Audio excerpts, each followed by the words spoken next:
Good morning, everyone. Just a little something different here. I find myself in the Baraboo area this Sunday morning with a little time to burn, so I thought I might just give you a little walk around once again of my equipment that's sitting here waiting for the show in August. For those of you who haven't seen it, most of you probably have. This is my Letourneau Model M cable scraper, toad scraper. Actually very good condition.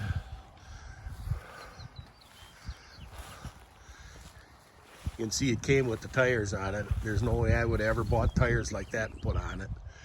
I actually had this shipped all the way up from Texas because I didn't have any scrapers and I wanted one real bad.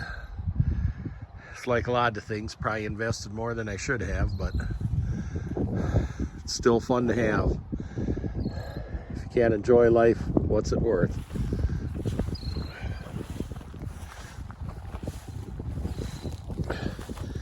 Probably saw it last year. It was pulled at our show in August by a friend with his TD14. Made a good pair. And next to it is my little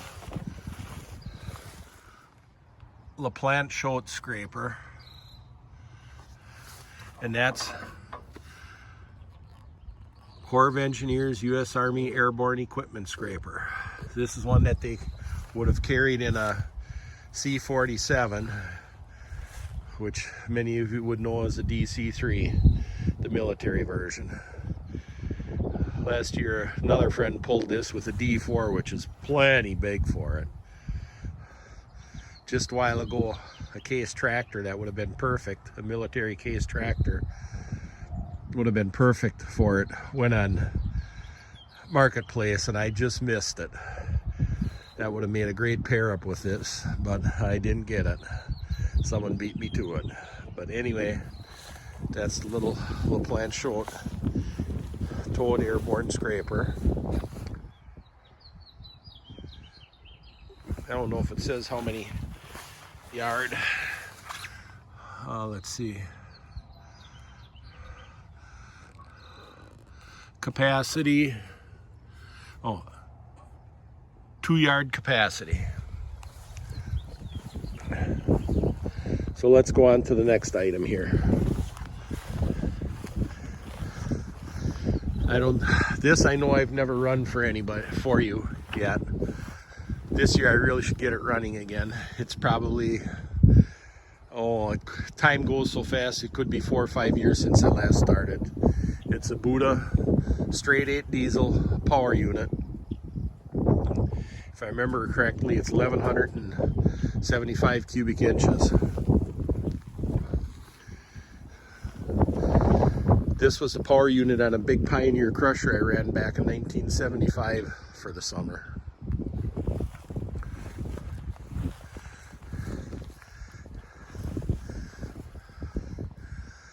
Just to give you an idea, that radiator is probably 4 by 4.5 feet.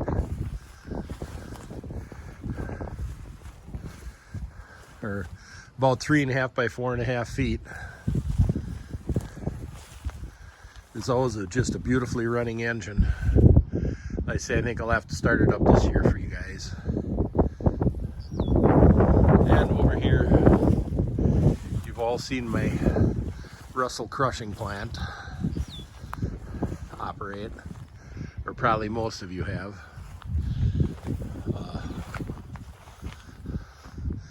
This would date back to the mid to early 20s. I have a sales catalog on these. Russell was bought out by Caterpillar in 1928. I think Caterpillar wanted them just for their grader line. And in that literature, it shows a crushing plant where one flywheel is bigger than the other, and that was, the bigger one was for running it on gas, a gas engine which turns faster. So that's telling me this is an older crusher, because they're both smaller, for running it on steam. And also the literature show, if you see this lattice framework there, the later ones, that's one big solid channel. So those things point to me that this is earlier, probably in the early 20s.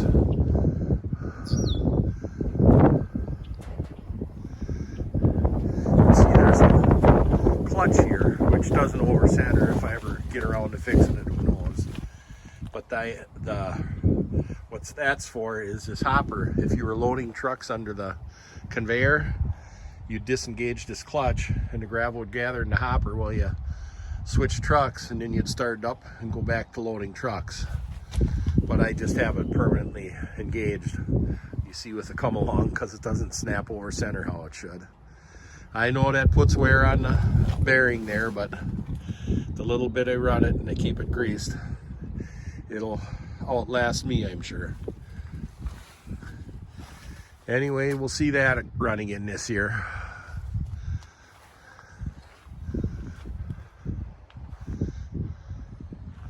I walk around to the other side.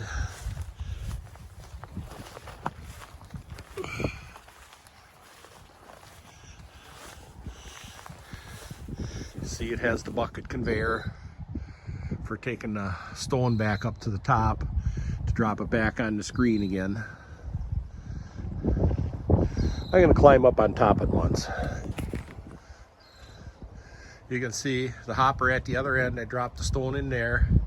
Comes down on the screen. What doesn't go through the screen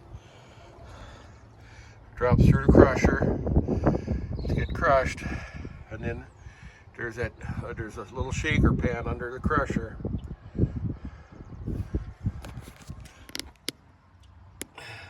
Where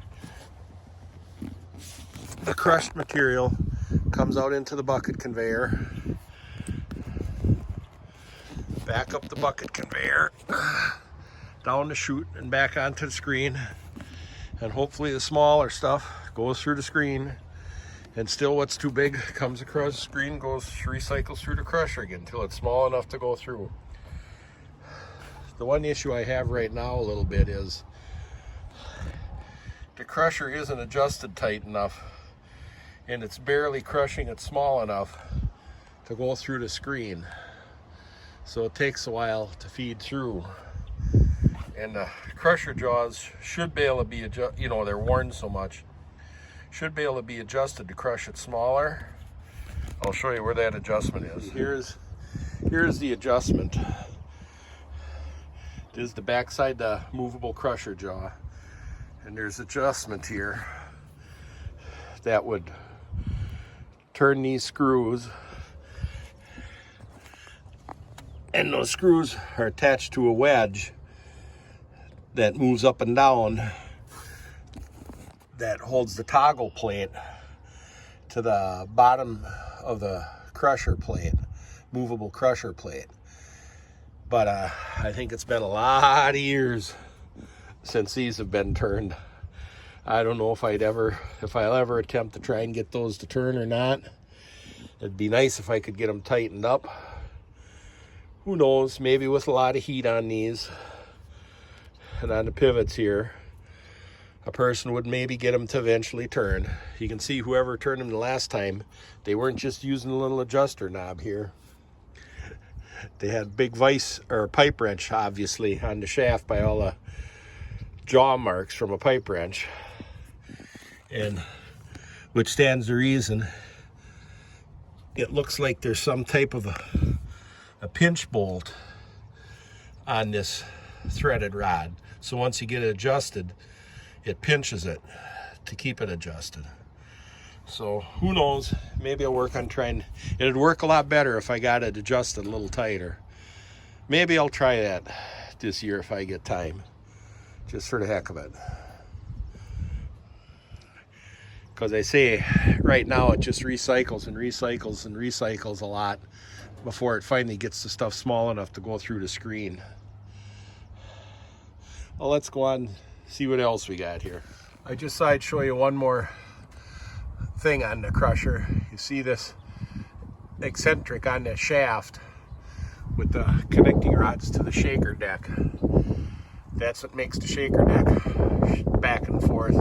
so the stone travels on it. Because with the links that the shaker deck hangs on, it kind of moves up and back, and then it moves back down in the other direction again, and that's why the stone travel in one direction along the shaker deck, to make them go into the crusher. See, more modern crushers would have a vibrating screen. And a vibrating screen, the screen sits at an angle, and the vibration, the material just makes its way down the screen. But a shaker deck is flat, and with these links,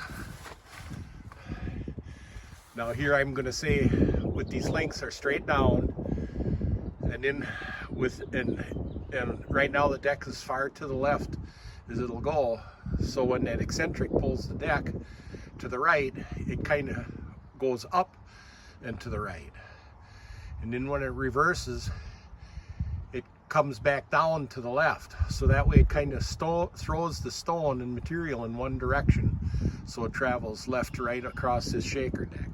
So there is a difference between a shaker deck and a screen, vibrating screen.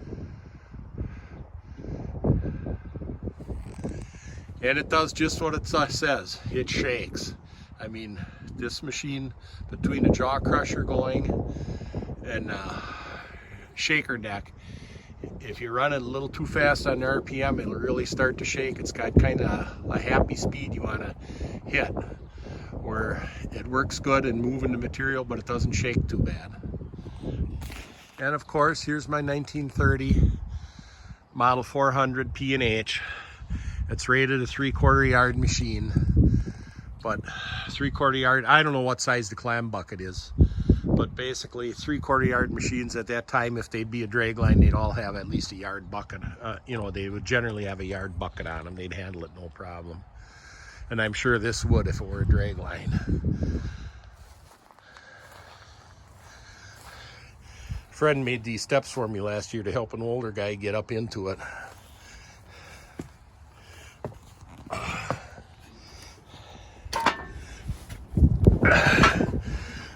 So this is the first time I'm looking it over this year. It has Waukesha big gas. The manifold is cracked, leaks a lot, and when I first put this together, I don't know, worked on the engine. If it's 15 years ago already, I had the manifold in perfect condition, and you see that one break in it, that was never in it. But I think I came to realize in the last year or two, it would, if you ran it a long time, it would start to overheat. If you ran it for quite a while, working it harder. And the last, about 2 years ago, I advanced the timing a little bit. I think my mistake was I had the timing retarded a little bit too much when I first put it together, and it would run hot, and you know, then the exhaust manifold gets real hot, and that's why I think it cracked there. So in a way, it's my own fault, but then again, it seemed to run good, and no literature on where the timing should be, and I'll have to say I was always a little fearful on it kicking back. It never has, and it's got an impulse on the mag, so it shouldn't kick back, but still, when you're hand cranking a 500 cubic inch motor, you're going to be a little fearful of that. But whether I ever get around to fixing the manifold again, I don't know. The little bit I run it, it works. It's working fine. So anyway, here are the P&H's with all its exposed gears. And it really doesn't take as much effort as one might think to operate it, because different manufacturers call them different things, easy clutches, engine clutches. But the main clutch band is in here. That's your main clutch band that actually engages the drum. And then this is what they call the engine clutch, or easy clutch. Well, you can see when I pull a lever how it's the easy clutches. It's actually a brake. what happens is this drum is turning all the time, and when you pull a lever that applies brake pressure to this drum, which in turn puts pressure onto the lever, which actually engages the big main clutch to engage the drum.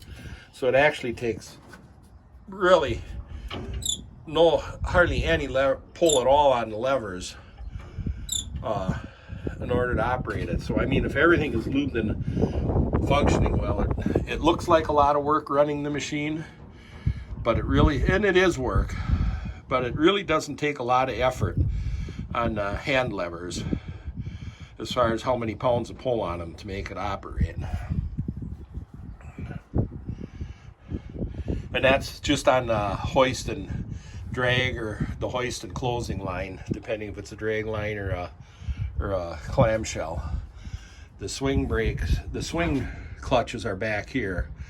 They go direct to the clutch. That actually takes a little more effort to engage those.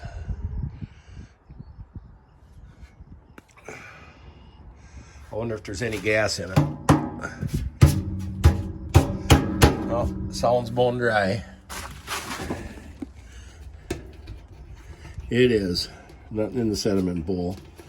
Otherwise, I'd maybe even give it a try at trying to start it. I have absolutely no tools. I wasn't planning on coming here.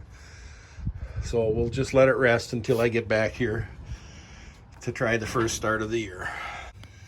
Another feature somewhat different on a P&H than most excavators of this era is it has gear drive, all gear drive to the tracks. There's 2 speeds, a high and low that you change with that lever. I've never put it in the high, but it's all gear drive. Most old machines, I'll show you on the Insley, have a chain drive to the track. But yeah, this is a little different feature on the P&H, that it's all gear drive to the tracks. And you can see it actually doesn't have any excessively large tracks for a machine this size. It would have to stay on pretty solid ground, or else if you're on soft ground, you'd have to be traveling on mats. And here's my Insley. Much smaller machine than the P&H, but the tracks are considerably wider and I think longer.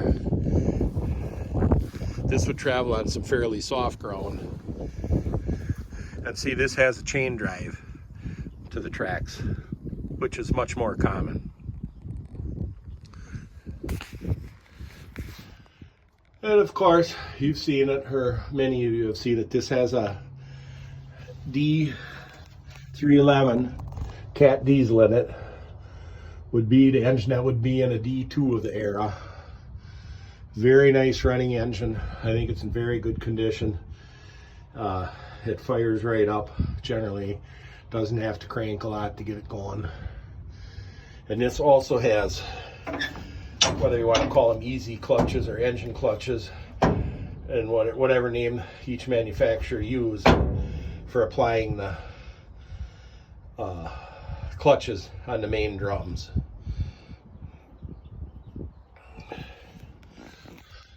Nice little machine. I may try and get this one home this year in the fall of the year. I miss not having a machine at home for lifting the heavier stuff around my place, even though I got my skid loader running. But there it is. This is my equipment. But there it is. Just waiting patiently, along with the other stuff, to be run at the power show this year in August. We hope to put on a really good show, because we're going to have a few more pieces of equipment running. And I'm going to show you this crusher. That's actually World War II. Was built for the military. They didn't build a lot of them. And it's probably going to get run more this year. You can see that plywood and rubber canvassing. We had that for when I would drop the stone in with the clamshell so it didn't fall on the rest of the machine. But this year they're making a feeder conveyor, a feeder with a conveyor to feed it. So all that plywood and rubber belting will disappear, and you'll have a nice feeder, is the plan to feed it, and be hopefully feeding it with a period correct machine. We'll let that be a surprise to you. But it's powered by a 471, I think is what we got. It had a 371 on. He put a 471 on it, Jimmy. And this has, like I had mentioned before, a vibrating deck. The deck, no, let me see now. Yes, this has a vibrating deck. We're gonna go up and take a look at it once. Now, this has a vibrating deck, and I'm gonna have to stand corrected on what I said before about vibrating decks being at an angle. This vibrating deck is flat. Some of them are at an angle, mounted on springs. The vibration makes it go downhill. But this one, the vibrating deck, is mounted on these, look at, many leaf pry springs material, but they're at an angle. So when it vibrates, it can really only, instead of a slow shaking motion, it vibrates real fast, but it still vibrates just in one direction. Up, as I'd say now, up and to the left and down to the right is the only direction it can vibrate because of these springs. So it's vibrating across the flat deck, and it has, if you can see, it has a couple layers of different size screens, so it can be set up to draw 2 different size stones off of it, which it isn't right now. Right now it's just set to run it all through to a smaller size to make road gravel. But there are outlets on the side where it could be set up to draw off different size stones, which you would want if you're making concrete or whatever. So like I say, I stand corrected. Vibrating screens can be flat too, instead of at an angle. I can always stand to be corrected. No matter what I think I know, I can always be wrong. See, it's a reasonably small machine. Look at how small the feed conveyor is. But it was meant to be mobile because it was military. And I can see now it is 471. So you'll probably see this run more this year. And instead of and this has a jaw crusher in here, which is much smaller than the one on my plant. And it has a roll crusher for when it's resizing it even smaller. So first, the real small stuff will go through the screen and go right to the rolls. The bigger stuff will go through the jaw. And like here is where a side conveyor could be put on to take different size material off. And I don't know if there's one on the other side or not. But like I said, it had ways to draw off different size material. And also, instead of a bucket conveyor or a belt conveyor, the material, after it goes through the crushers, comes back up, and it has, I forget what they call them, but it's this rotary, this drum that goes around with, you can see, has partitions in it, so they act like buckets, and that brings the stone up and drops it back into the feed conveyor to run through the crushers again until it's down to the right size. So it's a lot more modern. Even though it's from the 40s, it's still a lot more modern than my Russell plant.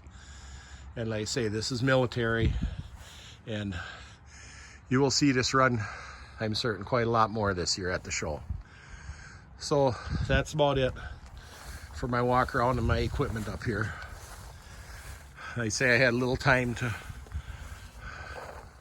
burn, and I thought I'd take the chance to come up and let the people who haven't seen any of it see it a little bit. So thanks for watching, and I'll see you on the next one, and you'll definitely see this machinery operating in August.